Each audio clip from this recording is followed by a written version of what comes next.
Olá, seja muito bem-vindo a mais uma aula de matemática para concurso, aqui com o professor Gutierrez, onde nós vamos falar hoje sobre probabilidade de eventos independentes, né? É a probabilidade que nós conhecemos, porém com alguns detalhes a mais, algumas peculiaridades que podem surgir nas questões para que você possa saber interpretar bem e fazer a operação correta. Então, vem comigo, pega caneta e papel e não perde mais essa aula. Então, vamos lá, pessoal. A probabilidade de eventos independentes, como o nome já fala de acontecimentos que não dependem um do outro ou não influenciam um no outro. Para que eles aconteçam, o espaço amostral se mantém o mesmo, porém, eles podem sim influenciar, principalmente na hora de interpretar o final da resposta. Você vai ver o porquê. Mas o princípio é esse, o conceito básico de um evento independente é esse, em que queremos a probabilidade de dois ou mais eventos acontecerem, e isso vai ter o conectivo e, ou seja, eu quero que uma coisa aconteça e outra também.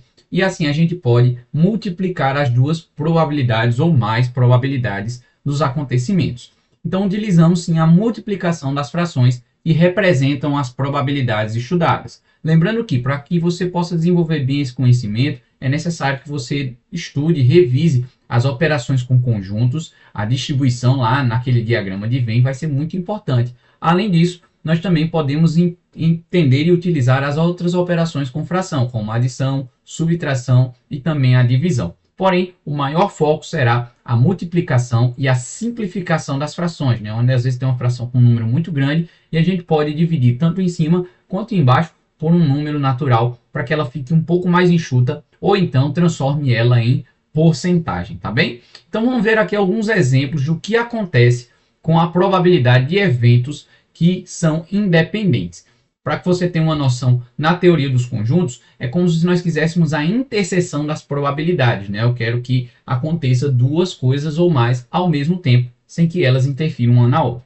Olha só, um dado comum é lançado duas vezes.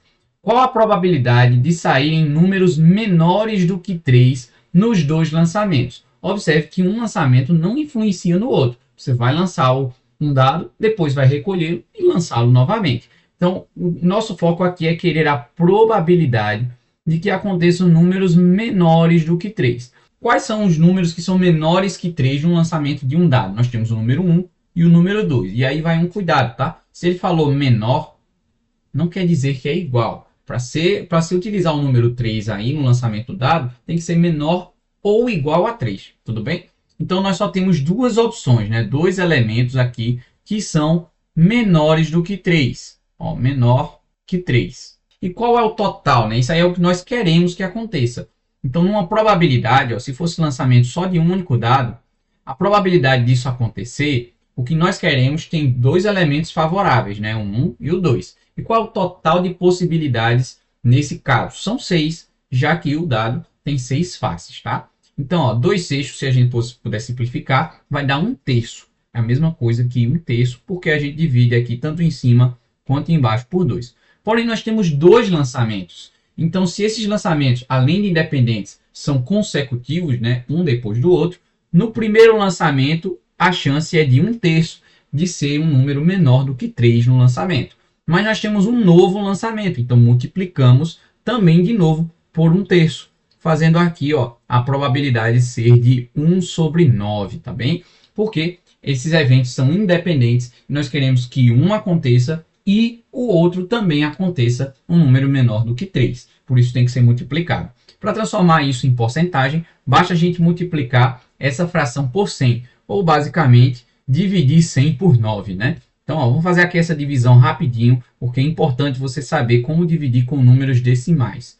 Então, ó, 10 dividido para 9 vai dar 1. 1 vezes 9 é 9, sobra 1 de novo. Vai descer esse zero aqui, ó. 10 dividido para 9 novamente vai ser 1. E aí vai continuar sobrando 1 ao infinito e além, né? Vai ficar 11,11, eternamente. Então, aquele valor ali, 1/9, representa 11,11% de probabilidade de, ao lançar um dado duas vezes, nos dois lançamentos, nós termos números menores do que 3. Tudo bem? Vamos aqui para um segundo exemplo. Ó. No lançamento de uma moeda e de um dado simultaneamente, qual a probabilidade de sair cara na moeda e, ó, aqui o conectivo, e a face superior do dado ser o número 5?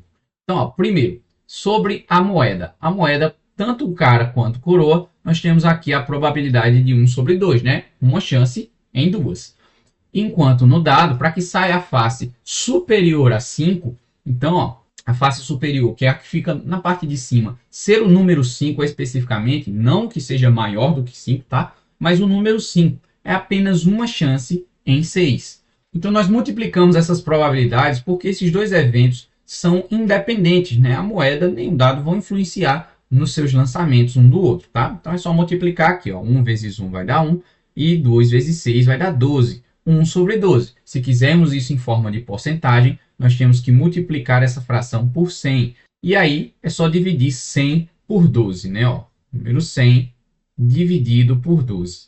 Se utilizarmos o número 8, né? 8 vezes 12 vai ser 80 com mais 16, né? Vai dar 96. E aí vai sobrar 4 unidades, onde a gente coloca aqui uma vírgula, acrescenta um zero. 40 dividido para 12 será 3. 3 vezes 12 é 36, vai continuar sobrando 4 aqui, ó.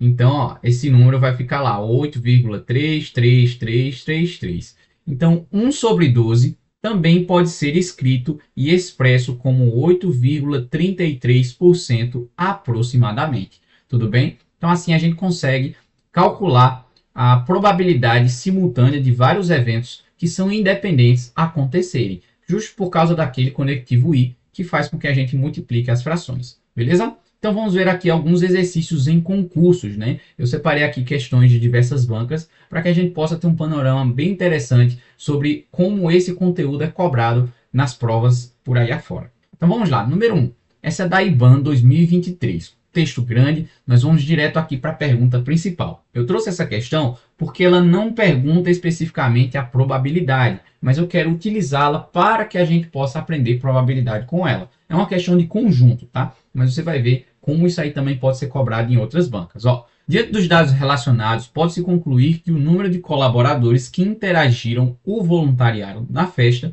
junina seriam de, então, todos os colaboradores, né? Queremos todos que interagiram nessa festa, né? O total. A pergunta é justamente essa. Qual é o total? Se a gente for precisar da probabilidade, precisa saber qual é o total nesse caso. Então vamos lá separar aqui as informações. Em um levantamento feito a um grupo de voluntários que trabalha na festa junina em prol de uma casa de assistência a pessoas com deficiência, verificou-se que 20 delas trabalham no planejamento. Então, ó, 20 trabalham aqui no planejamento e levantamento de recursos. 21 pessoas, vou colocar aqui com outra cor, se dedicam a trabalhar nas barracas de lanches, doces e salgados, enquanto 13 trabalham na barraca de bebidas. Tá aqui os nossos conjuntos. Ainda tem mais, né? 5 trabalham no planejamento e na barraca, então temos aí algumas interseções para a gente poder calcular. 7 trabalham no planejamento e nas barracas de lanche, exatamente dessa forma. Então nós temos aqui os conjuntos, vamos colocá-los dessa seguinte maneira. Normalmente, para que a gente possa preencher os conjuntos, começamos pelas interseções, principalmente a interseção entre os 3 conjuntos. E nesse caso aqui não foi informado, né? O que nós temos é o seguinte, ó, 5 trabalham no planejamento e na barraca de bebida. Então vamos colocar aqui, esse conjunto é o do planejamento, esse aqui é o das bebidas e esse aqui embaixo é o dos lanches. Vou colocar aqui a letra L. Então vamos colocar aqui cada valor no seu devido lugar para que a gente possa fazer a soma total, né? A união aí de todos os conjuntos e saber qual foi o total de pessoas que trabalharam nessa festa junina, né? Então vamos lá.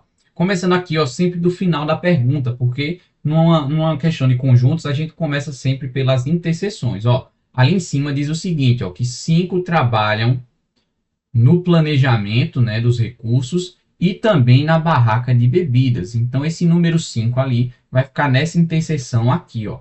5 fazem tanto a parte do planejamento quanto a parte das bebidas. 7 pessoas trabalham no planejamento e também na barraca de lanches. Então vai ficar aqui na interseção entre P e L. Ele não fala sobre nenhuma outra interseção, então por enquanto vamos deixar dessa forma.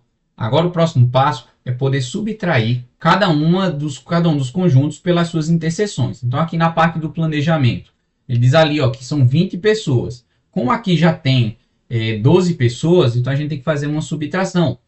Então, 20 menos 12, ficam 8 pessoas trabalhando exclusivamente no planejamento.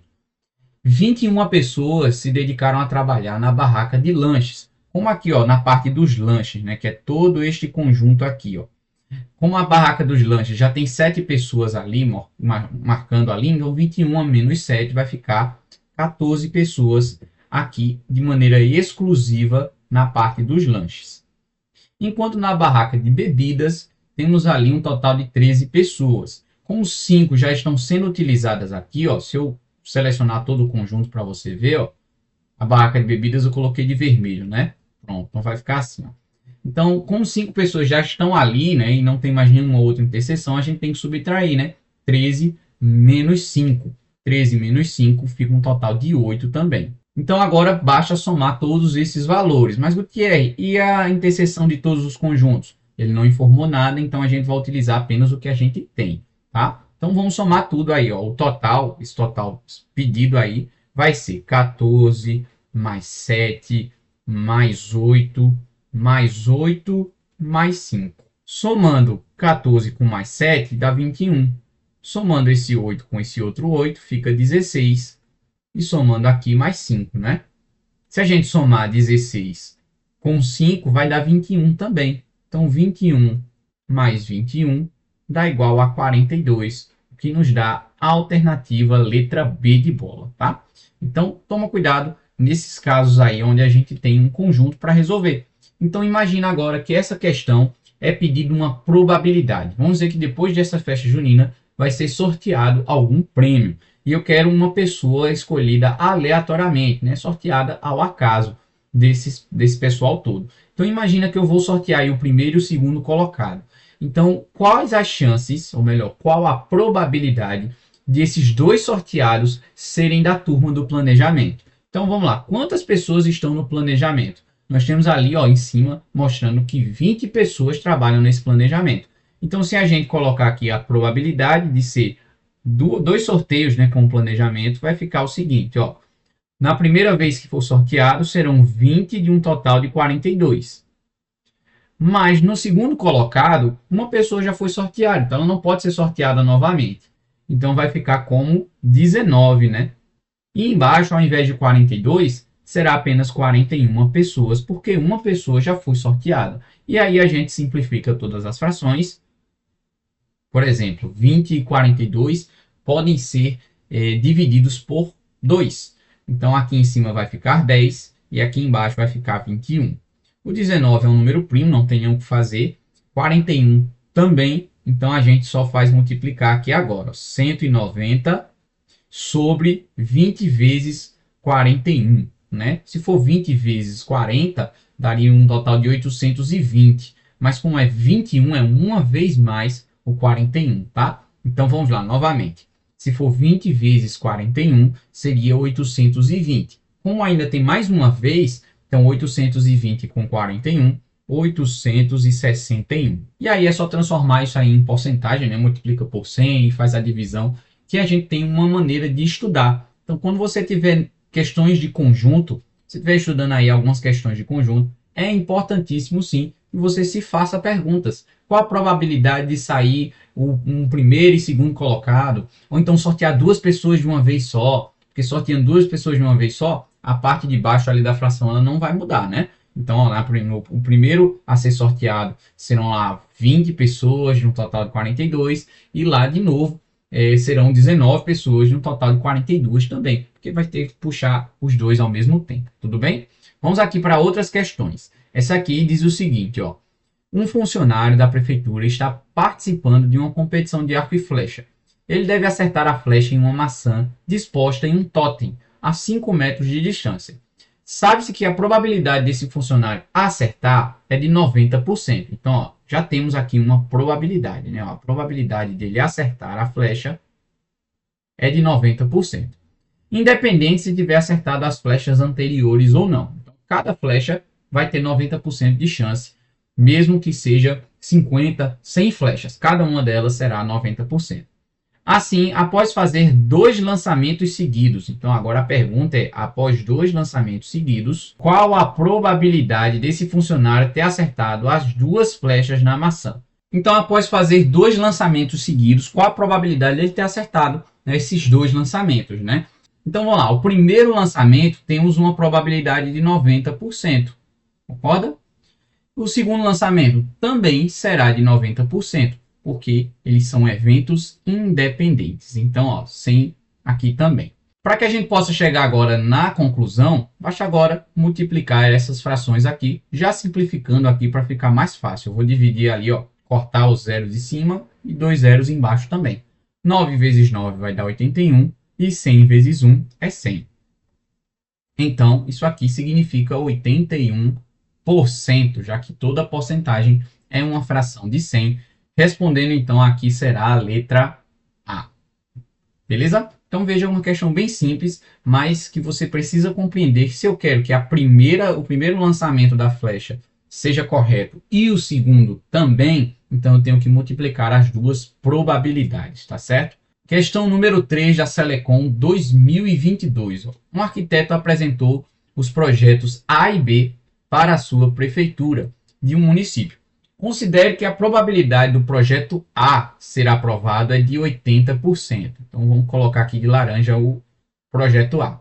Já o projeto B, a probabilidade de ser aprovado é de 60%. Vou colocar aqui de azul. Se a aprovação de um projeto é independente da aprovação do outro, a probabilidade de somente o projeto B ser aprovado nós queremos apenas o projeto B ser aprovado. Então, para que o projeto B seja aprovado, independente se o A vai ser aprovado ou não. Então, nós temos algumas possibilidades, né? A primeira delas é que os dois sejam aprovados, né? Se os dois são aprovados, nós primeiro podemos fazer aqui a probabilidade separada de cada um. Então, com os dois aprovados, ó, o A é 80% e o B é 60%. Então, a gente multiplica aqui, ó, com ambas as aprovações, né? Ó, corta aqui 2 zeros em cima com 2 zeros embaixo. Em cima nós temos 6 vezes 8, que dá 48. E aqui 100 vezes 1, que vai dar 100. Então, 48% com ambos aprovados, né? Ambos aprovados. Agora tem a possibilidade de apenas, que é o que nós queremos, né? Apenas o projeto B seja aprovado, né? Então, se queremos apenas o projeto B, o outro pode estar sendo reprovado, tá? Então, vamos lá. O projeto B é 60%. E para que o outro seja reprovado, né, se 80% é para a sua aprovação, 20% é para a sua reprovação. Cortando aqui os zeros, ó, 6 vezes 2 vai dar 12. E aqui os zeros de baixo também, né? 100 vezes 1 vai dar 100. Então, essa opção aqui é para apenas o B, que é o que nós queremos. Agora vamos fazer uma análise. Como nós queremos aqui que apenas o B seja aprovado, então devemos considerar que o A seja reprovado, tá? Porque não vamos utilizar essa conta aí de cima. E por que eu fiz ela para você ter uma noção? É que se ali no texto tivesse dizendo assim que pelo menos o projeto B seja aprovado, essa palavra pelo menos seja o projeto B, e significa que ele pode ser aprovado junto com o outro projeto ou apenas ele mesmo, tá? Então, como aqui ele só falou somente, essa palavra somente compromete todo esse cálculo aqui de cima, que não deve ser levado em consideração. Senão a gente teria que somar todas essas probabilidades, tá? Então, nesse caso, fica 12%, que é a alternativa letra A. Questão de número 4, IDECAN 2022. A probabilidade de um vendedor fazer um negócio em uma visita em um cliente potencial é de 50%. Então, ó, tá aqui, ó, o cliente pode aceitar ou não aceitar, né? Por isso que é 50% igual cara ou coroa. Supondo-se que as decisões de compra dos clientes são eventos independentes, ou seja, não tem fofoca, né? A pessoa comprou ou não comprou, não vai influenciar o próximo a comprar esse negócio ou fazer alguma negociação com o vendedor. São eventos, então, independentes. Então, qual a probabilidade de que o vendedor faça no mínimo, ó, quando aparece a palavra no mínimo, então temos aquela ideia da soma das probabilidades, onde pode acontecer uma coisa ou a outra ou a outra. Então, depois de calcular cada uma delas, tem que somar. Eu vou te dar uma dica bastante valiosa quando isso aparecer. Quando aparecer a palavra no mínimo, a gente pode fazer um princípio que eu chamo de princípio da exclusão, né? Ó, que significa o quê? A gente calcula a probabilidade de não acontecer, certo? Como a gente está falando aí, no mínimo uma venda em 2 visitas, né? Então queremos então a probabilidade de não acontecer venda nenhuma nessas 2 visitas. E aí nós subtraímos essa probabilidade de 100%. Porque se eu tiro todas as probabilidades de sair uma não venda, né, não acontecer nenhuma venda, o que é que sobra? É de acontecer pelo menos uma venda, né? Pode ser vender nas 2, pode ser vender na primeira e não na segunda, pode ser vender na segunda e não na primeira. Então, para a gente evitar muito cálculo, a gente pode fazer dessa forma, né? Ó, princípio de exclusão. Então, qual a probabilidade, então, de não acontecer nenhuma venda, né? Ó, nenhuma venda. Na primeira pessoa a ser vendida também é de 50%, né? Um meio. Já na primeira ou na segunda sempre vai ser igual, porque é como se fosse um cara ou coroa, né? Multiplicando aí as duas, né? Ó, a primeira não aceitou, a segunda pessoa também não aceitou na visita. Vai dar aqui 1/4, né? 1/4 representa 25%. Porque, ó, 100% dividido em 4 partes, nós vamos ter aí 25% em cada parte, tá bom?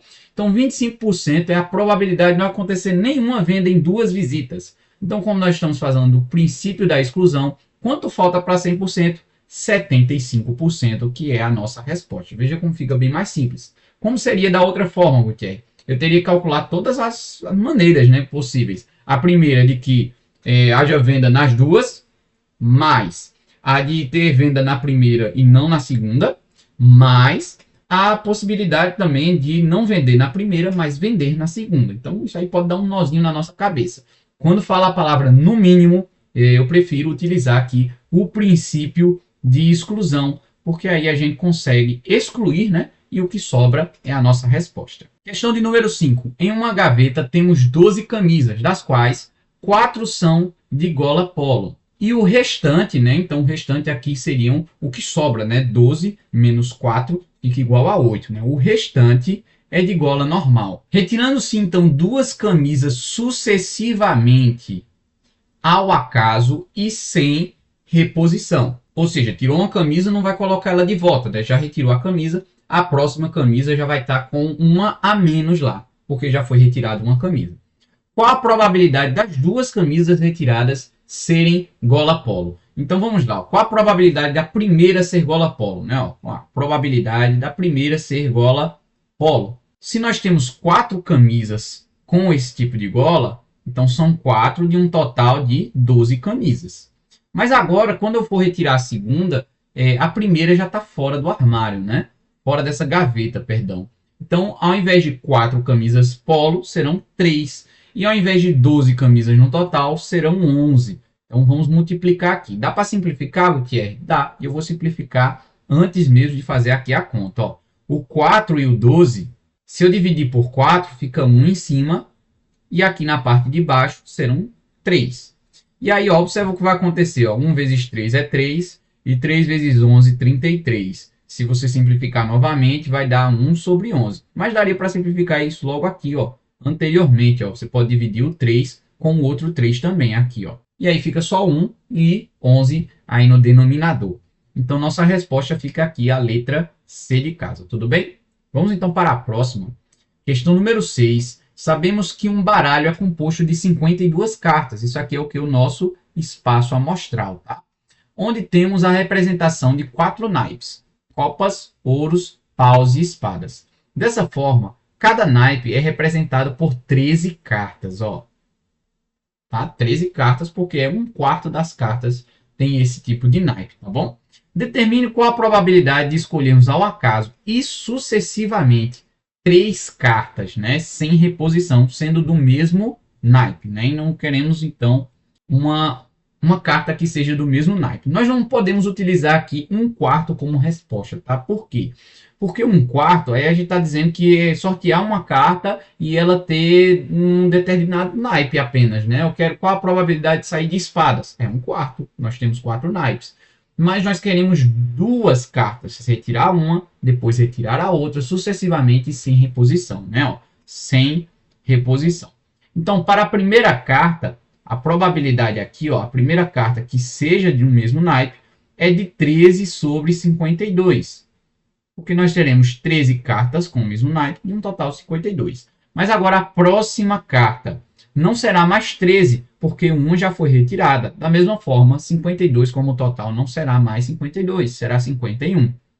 Retirando agora a terceira, eu sei que você já pegou o jeito, é 11 sobre 50. E agora vamos simplificar isso aqui, porque, né, fazer essas multiplicações aqui dá muito trabalho. Então, o que é que a gente pode fazer? Uma dica para você é sempre simplificar os números maiores, né? Vamos matar logo o peixe grande. A gente divide aqui, ó, 52 por quem? Pelo 12. Nós vamos simplificar aí essas frações dividindo ambas por 2, ou por 3, ou por 4, para tentar deixar um número menor na hora de multiplicar ou dividir. Nesse caso, eu vou dividir por 4, tá? 12 dividido por 4 vai dar 3.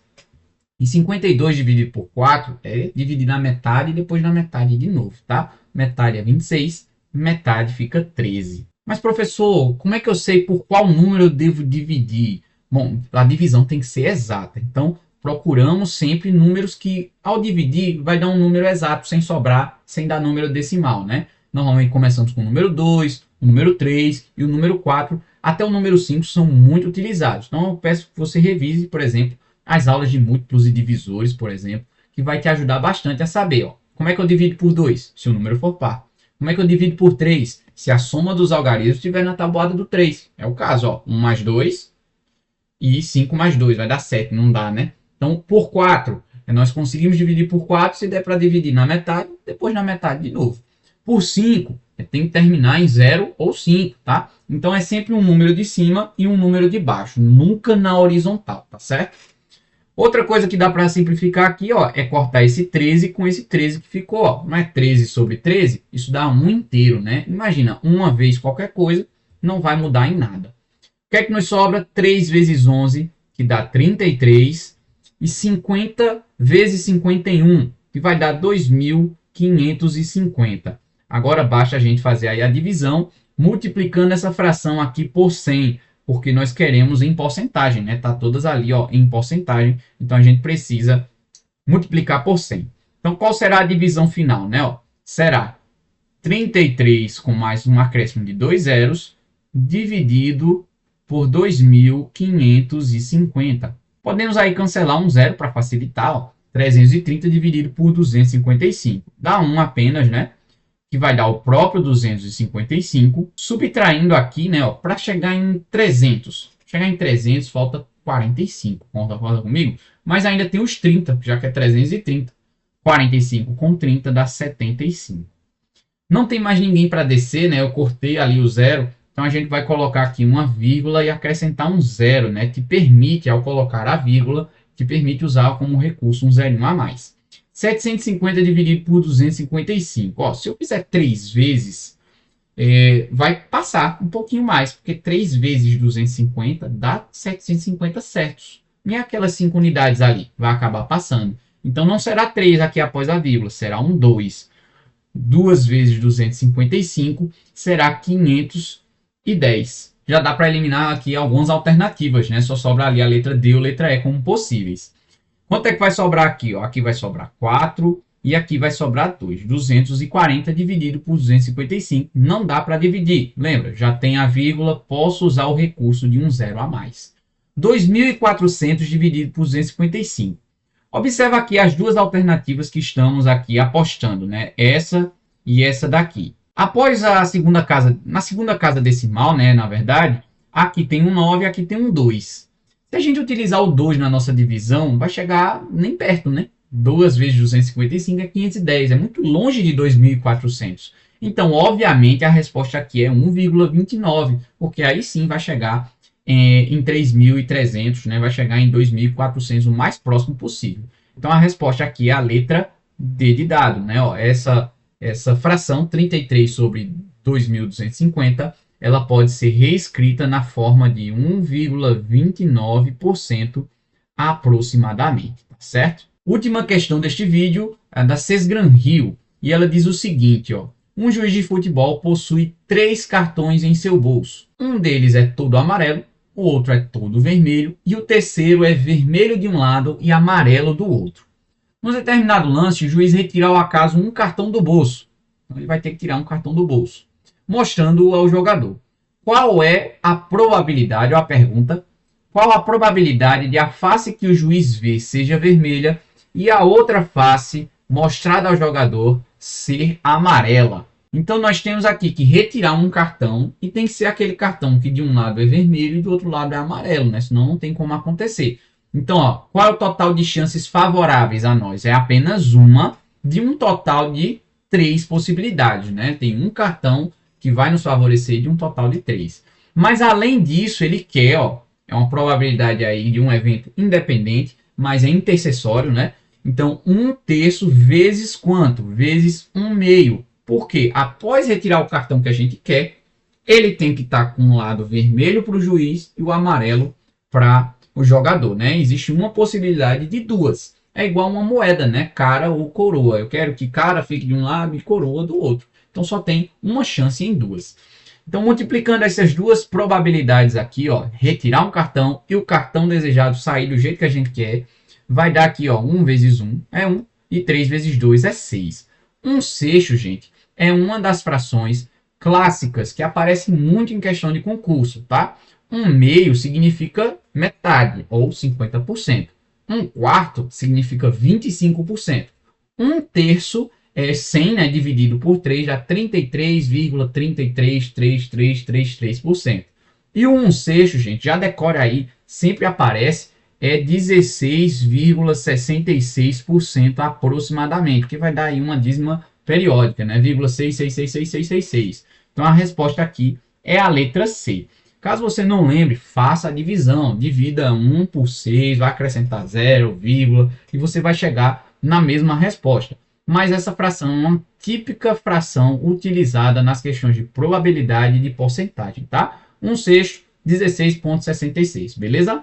Refaça os exercícios mais vezes, assista esse vídeo várias vezes até chegar à data do seu concurso. É importante que você refaça todas as questões e depois veja o vídeo novamente para tirar aquelas dúvidas do que você não conseguiu fazer, além dos simulados e outros exercícios além deste vídeo. Então, tenha um ótimo raciocínio, um bom exercício e até a próxima aula.